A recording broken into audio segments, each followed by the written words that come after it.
दोस्तों नमस्कार। आज हम आपके सामने लाए हैं इंक्लूसिव एजुकेशन यानी समावेशी शिक्षा से 22 क्वेश्चंस जो टॉप क्वेश्चन हैं। इसमें हम आपको बताएंगे कि समावेशी शिक्षा के अंतर्गत प्रश्नों को हल करने के उपाय। प्रश्न नंबर 1 है, बच्चों में कुसमायोजन और हताशा तब विकसित होती है जब। नंबर 1 है, उन्हें सभी के द्वारा अति लाड़ प्यार किया जाता है। नंबर 2, उनकी ज़रूरतें पूरी नहीं होती हैं। नंबर 3, वे अपने साथियों के साथ लड़ते हैं। नंबर 4, वे परीक्षा में असफल हो जाते हैं। तो इसमें समायोजन तो आप जानते ही हैं। तो 3 पॉइंट जो हैं, नंबर 1, नंबर 3, नंबर 4, यह समायोजन से हैं और एक ही पॉइंट इसमें बचा है जो कुसमायोजन से है। तो इसलिए आपका आंसर नंबर 2 सही हो जाएगा, जो लिखा है उनकी ज़रूरतें पूरी नहीं होती हैं। अब प्रश्न नंबर 2 पर चलते हैं। पठन वैफल्य बच्चों में प्राथमिक लक्षण क्या है?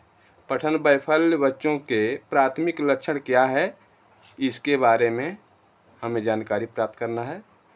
नंबर 1 होता है न्यून अवधान विकार। नंबर 2 है अवसारी चिंतन, पढ़ने में धारा प्रवाहित। नंबर 3 है धारा प्रवाह, पढ़ने की अक्षमता। नंबर 4 है एक ही गति विषय कार्य को बार बार दोहराना। तो इसमें नंबर 3 आंसर आपका सही है।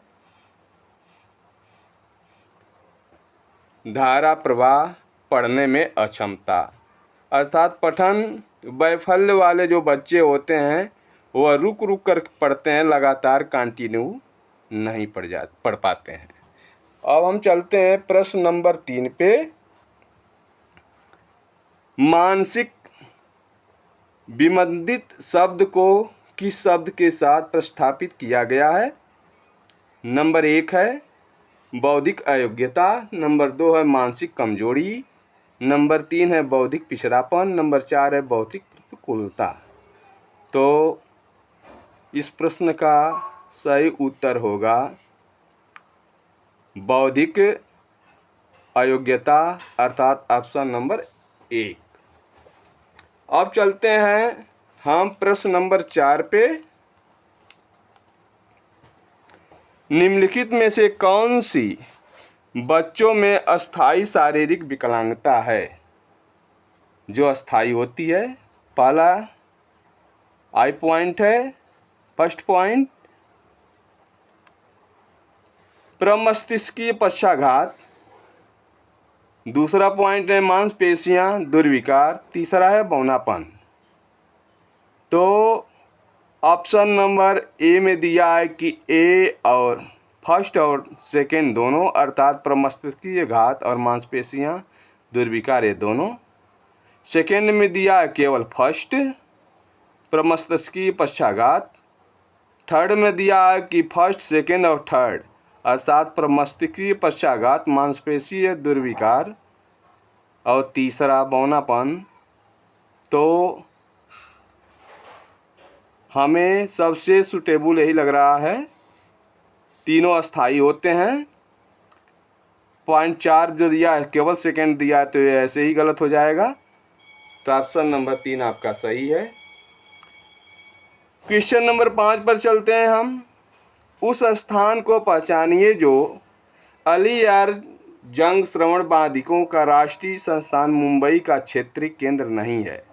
जो मुंबई का क्षेत्रीय केंद्र नहीं है उस पर हमें टिक लगाना है। तो पहले नंबर पर है कलकत्ता, दूसरे नंबर पर है चंडीगढ़, तीसरे नंबर पर नई दिल्ली, चौथे नंबर पर भुवनेश्वर। तो आपका ऑप्शन नंबर 2 सही हो जाएगा। अर्थात चंडीगढ़ जो है अली यावर जंग श्रवण बाधित का राष्ट्रीय संस्थान मुंबई के का क्षेत्रीय केंद्र नहीं है। बाकी 3 कोलकाता, नई दिल्ली या भुवनेश्वर यह केंद्र राष्ट्रीय केंद्र हैं। अब चलते हैं हम अगले प्रश्न पे। प्रश्न नंबर 6 अर्थात प्रश्न नंबर 6, संवेदी दिव्यांगता के प्रकार को पहचानिए। तो संवेदी दिव्यांगता का पहचान को हमें पहचानना है। नंबर 1 है बौनापन, नंबर 2 है स्वपरायणता, ऑटिज्म जिसे कहा जाता है, नंबर 3 है वाक्य एवं भाषा दिव्यांगता, नंबर 4 है विशिष्ट अधिगम दिव्यांगता। तो वाक एवं भाषा दिव्यांगता इसका सही आंसर हो जाएगा। संवेदी दिव्यांगता के प्रकार को पहचाना गया, इसमें वाक और भाषा दिव्यांगता दोनों से संबंधित है। अब आते हैं क्वेश्चन नंबर 7 पे। निःशक्तता अधिकार अधिनियम कब प्रस्तावित हुआ? भारत सरकार द्वारा दिव्यांग बच्चों हेतु एक प्रस्ताव पारित हुआ अधिकार अधिनियम का, वह किस सन में हुआ? तो नंबर 1 है सन 1982 ईस्वी में, नंबर 2 है सन 1985 ईस्वी में, नंबर 3 है सन 1995 ईस्वी में, नंबर 4 है इनमें से कोई नहीं। तो 1995 ईस्वी में यह प्रस्तावित हुआ, जिस समय राजीव गांधी प्रधानमंत्री थे।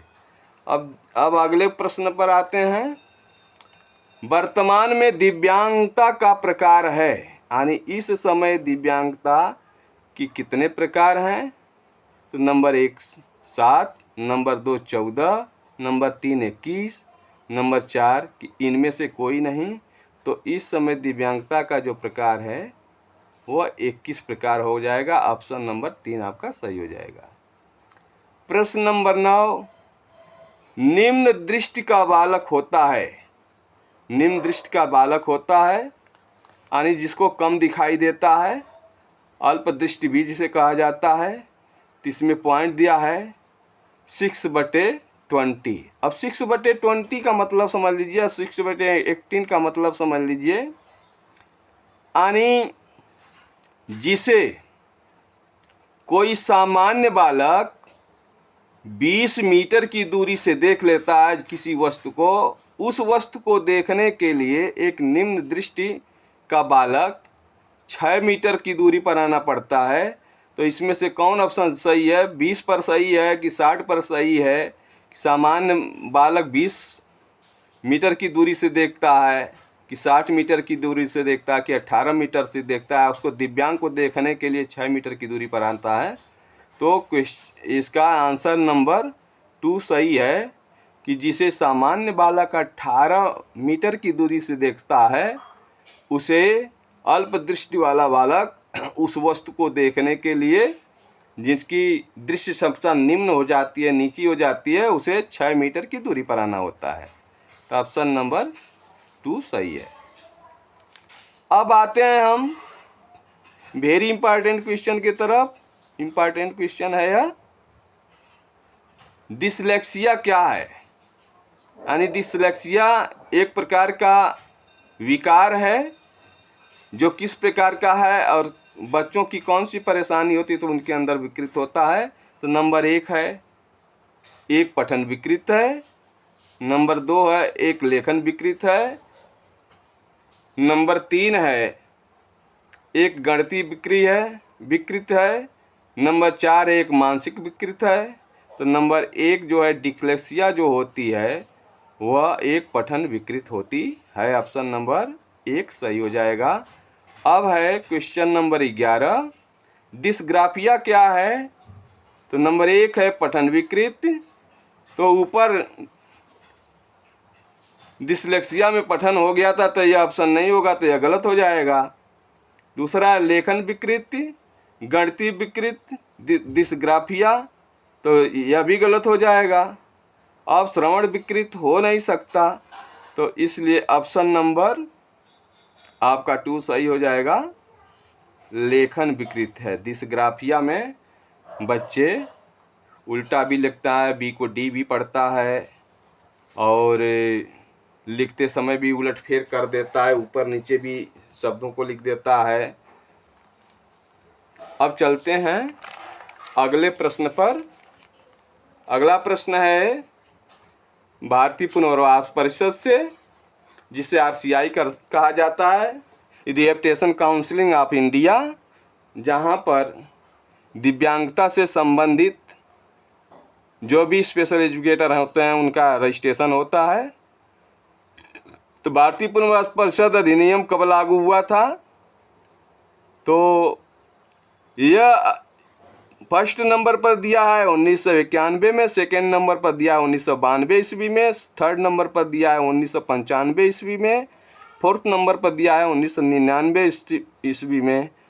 तो यह अधिनियम, पुनर्वास परिषद अधिनियम 1992 में लागू हुआ था, इसलिए ऑप्शन नंबर 2 आपका करेक्ट आंसर हो जाएगा। अब आते हैं हम क्वेश्चन नंबर 13 पे। राष्ट्रीय न्यास अधिनियम कब पारित हुआ? तो फर्स्ट नंबर पर दिया है 1981 में, सेकेंड नंबर पर दिया है 1996 ईस्वी में, थर्ड नंबर पर दिया है 1999 ईस्वी में, फोर्थ नंबर पर दिया कि इनमें से कोई भी सही नहीं है। तो थर्ड नंबर सही हो जाएगा आपका। 1999 ईस्वी में राष्ट्रीय न्यास अधिनियम पारित हुआ था। अब आते हैं क्वेश्चन नंबर 14 पे। एक व्यक्ति अपनी आँखों से सभी सूचनाओं का कितना प्रतिशत प्राप्त करता है? यानी कि जो भी वो देखता है, चाहे वातावरण में होता है, उन सभी सूचनाओं को एक साथ अगर कलेक्ट करना हो तो आँखों से देख करके वो कितना कलेक्ट करता है, तो उस प्रतिशत को बतलाना है आपको। तो ऑप्शन नंबर 1 में 60% है, ऑप्शन नंबर 2 में 70% है, ऑप्शन नंबर 3 में 80% है, ऑप्शन नंबर 4 में 90% है। तो देख करके वह जो सूचना प्राप्त करता है वह 80% है, 80% होता है, इसलिए आपका ऑप्शन नंबर 3 सही हो जाएगा। अब क्वेश्चन नंबर 15 पर चलते हैं। लुईस ब्रेल का जन्म कब हुआ था? इसके बारे में आपको जानकारी होनी चाहिए, तभी यह प्रश्न हल हो सकता है। 1808 ईस्वी में, 1809 ईस्वी में, 1807 ईस्वी में और 1805 ईस्वी में। तो इसका करेक्ट आंसर है 1809 ईस्वी में, अर्थात ऑप्शन नंबर 2 आपका सही हो जाएगा। ब्रेल लिपि में कुल कितने अक्षर होते हैं? कुल कितने अक्षर होते हैं ब्रेल लिपि में, जिससे कि लिपि को पूर्ण माना जाता है? नंबर 1 है 250, नंबर 2 है 260, नंबर 3 है 256, नंबर 4 है 265। तो 256 पूर्ण होता है। ब्रेल लिपि में कुल कितने अक्षर होते हैं? तो 256 होते हैं। तो आंसर नंबर आपका 3 जो होता है सही हो जाएगा, यहाँ 3 होगा। ब्रेल लिपि का आविष्कार कब हुआ? ब्रेल लिपि का आविष्कार कब हुआ? तो सन दिया हुआ है। पहले नंबर पर है 1920 ईस्वी में, दूसरे नंबर पर है 1940 ईस्वी में, तीसरे नंबर पर है 1850 ईस्वी में, चौथे नंबर पर है 1821 ईस्वी में। तो ब्रेल लिपि का आविष्कार 1821 ईस्वी में हुआ था, इसलिए ऑप्शन नंबर 4 आपका सही हो जाएगा। अब आते हैं हम अंतर्राष्ट्रीय विकलांगता दिवस, या दिव्यांगता दिवस अब हो गया है इसे। विकलांगता दिव्यांगता एक ही शब्द है, चूँकि भारत सरकार द्वारा इस शब्द को परिवर्तित कर दिया गया दिव्यांगता में। तो 1 जनवरी को, दूसरा ऑप्शन है 3 जनवरी को, तीसरा ऑप्शन है 4 दिसंबर को, चौथा ऑप्शन है 3 जनवरी को। चूँकि मनाया जाता है 3 दिसंबर को, अंतर्राष्ट्रीय विकलांगता दिवस 3 दिसंबर को मनाया जाता है, इसलिए ऑप्शन नंबर 2 आपका करेक्ट उत्तर होगा। राष्ट्रीय पाठ्य परिचर्चा की रूपरेखा एनसीएफ 2025 के अनुसार शिक्षक की भूमिका है। कैसी भूमिका है तो उसके लिए जान लीजिए। पहला है सत्तावादी, दूसरा है अधिनायकी, तीसरा है अनुमतिनरक, तीसरा है सुविधाजनक। तो राष्ट्रीय पाठ्य चर्चा का रूपरेखा एनसीएफ के अंतर्गत 2025 के अनुसार अध्यापक को सुविधाजनक क्लासों में पढ़ाने की अनुमति दी गई है। तो ऑप्शन नंबर 4 आपका सही हो जाएगा, सुविधाजनक। प्रश्न नंबर 20 है, राष्ट्रीय समावेशन को छोड़कर निम्न में से किसकी अधिक आवश्यकता होती है? तो नंबर 1 है संवेदीकरण, नंबर 2 है क्षमता निर्माण, नंबर 3 है अलगाव, नंबर 4 है माता पिता का समावेशन। तो नंबर 3 ऑप्शन आपका सही होगा, अलगाव होगा, तभी सफल समावेशन को समाप्त किया जा सकता है। समावेशन का मतलब भी होता है एकजुटता, और यहाँ पर सफल समावेशन को छोड़ना है, तो इसलिए अलगाव हो जाएगा। इसका आंसर, करेक्ट आंसर होगा अलगाव। संविधान के किस अनुच्छेद में शिक्षा को मौलिक अधिकार माना गया है? तो बहुत वेरी वेरी इंपॉर्टेंट क्वेश्चन है। तो 21 से 22 से 21 बी और है 22 बी, यानी 4 ऑप्शन दिए गए हैं। तो आपका करेक्ट आंसर है ऑप्शन नंबर 1, अर्थात 21 ए में संविधान का अनुच्छेद शैक्षिक मौलिक अधिकार का मानता है, अधिकार देता है। अब क्वेश्चन नंबर 22 पर चलते हैं। शिक्षा को संविधान की समवर्ती सूची में कब रखा गया? किस सन में समवर्ती सूची में रखा गया था शिक्षा को? तो 1959 ईस्वी में, 1950 ईस्वी में, नंबर 3 है 1971 ईस्वी में, नंबर 4 है 1976 ईस्वी में। तो 1976 ईस्वी में शिक्षा को संविधान की समवर्ती सूची में रखा गया था। ऑप्शन नंबर 4 आपका सही हो जाएगा, 1976 ईस्वी। अगर मेरे प्रश्न क्वेश्चन आपको सूटेबल लग रहे हों तो कृपया लाइक और शेयर करें और मेरे चैनल को सब्सक्राइब करें। जय हिंद। आपका परीक्षा की तैयारी मंगलमय हो। धन्यवाद।